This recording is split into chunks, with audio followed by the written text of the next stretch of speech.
All right, guys, this Cinderella version is called Cindy and the Lost Jandal, and this is the New Zealand version of Cinderella.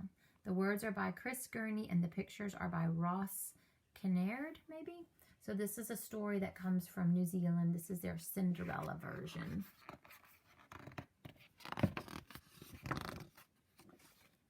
Cinderella let out a sigh. She had mud on her gumboots and dirt in her eye. She'd fed all the chooks and milked all the cows. Cleaning the pig pen had taken her hours.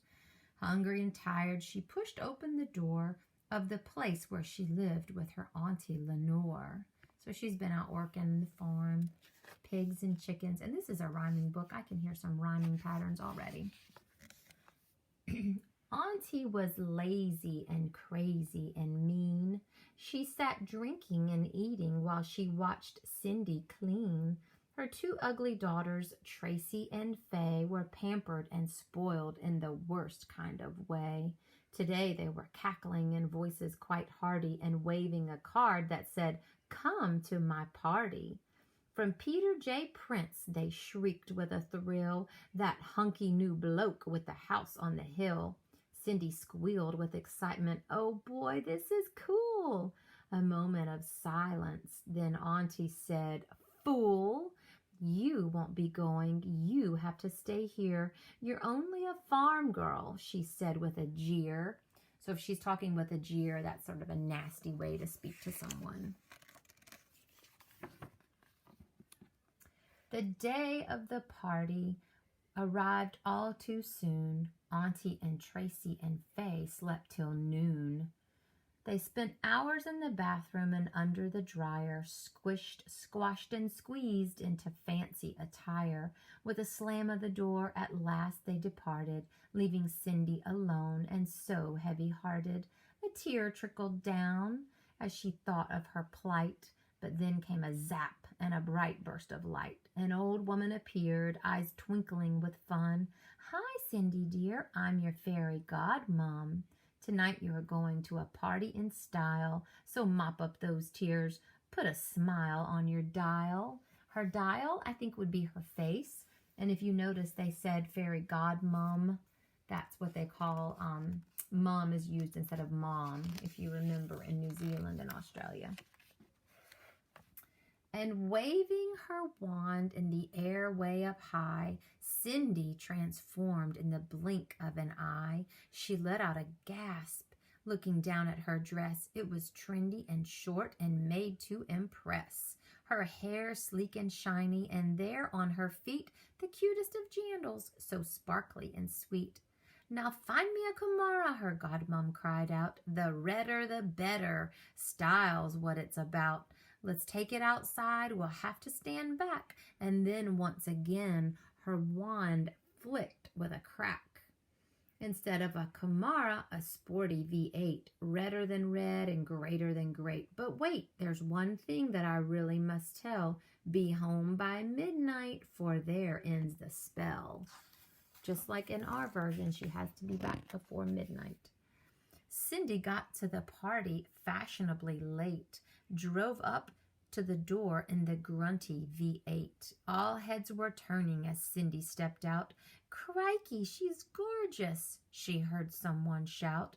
Attending the Barbie was Peter J. Prince, sizzling the steaks and the saucies and mince. The girls gathered round him like moths to a flame, batting their eyelashes, calling his name. But one glimpse of Cindy and Pete left the grill, gave Cindy a tour of his house on the hill. They danced round the pool underneath the night sky, talking and laughing. The evening flew by.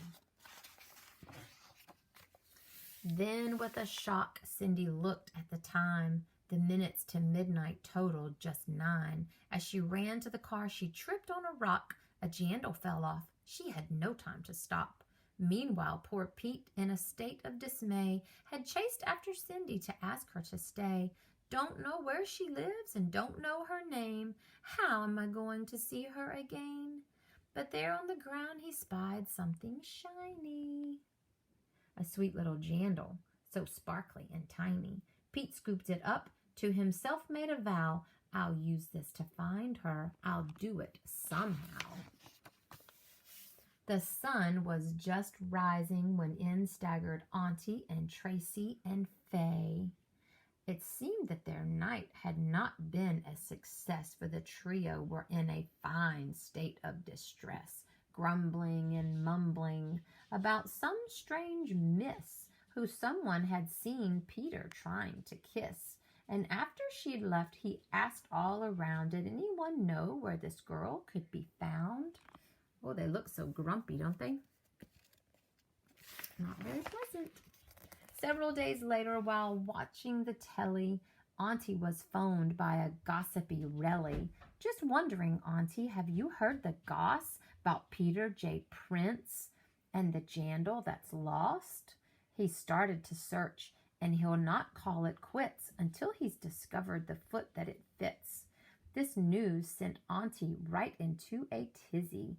Come on now, girls, we have to get busy. Go put on your makeup and fluff up your hair. We have to get ready. We have to prepare. I'm sure when this Pete is exposed to your charms, he'll realize it's you that he wants in his arms. I don't know. They're a little too fussy, I think. So they rushed to their room, their hearts all aflutter, dancing and prancing midst all of the clutter. And what do you know? Precisely just then the doorbell rang, and rang once again. "G'day, Mr. Prince," Auntie hollered with glee. "You've arrived just in time for a nice cup of tea." Peter smiled bravely and stepped on inside. "Tracy and Faye, come quickly," she cried. Giggling and jiggling, they both burst in, each jostling the other to try and be first. "Oh dear, Mr. Prince, we heard of your scandal. We know that you want us to try on the Jandal." He doesn't look so sure. His face looks like he's thinking, maybe not this one. This might not be the right house. "Let me try it first," said Tracy, all gruff, and she sat on the chair with a huff and a puff, but her great big wide foot just would not go in. "Well, give it to me," said Faye with a grin. She crammed and she jammed till at last it slid on, then shrieked in dismay, for her foot was too long. The girls threw a wobbly and ran from the room as Cindy came into the house with her broom. If they threw a wobbly, it's like throwing a tantrum, having a little bit of a fit. Pete met her eyes and his heart set alight. Could this be the girl who had charmed him that night? He held out the Jandal. "Please, won't you try?" She nodded and sat. She was suddenly shy. Pete took that Jandal so sparkly and small, slipped it onto her foot with no trouble at all. Auntie looked on with a horrified gaze, her mouth open and her eyes were ablaze. Not saying a word, she blustered away. It's like stomping away, being angry.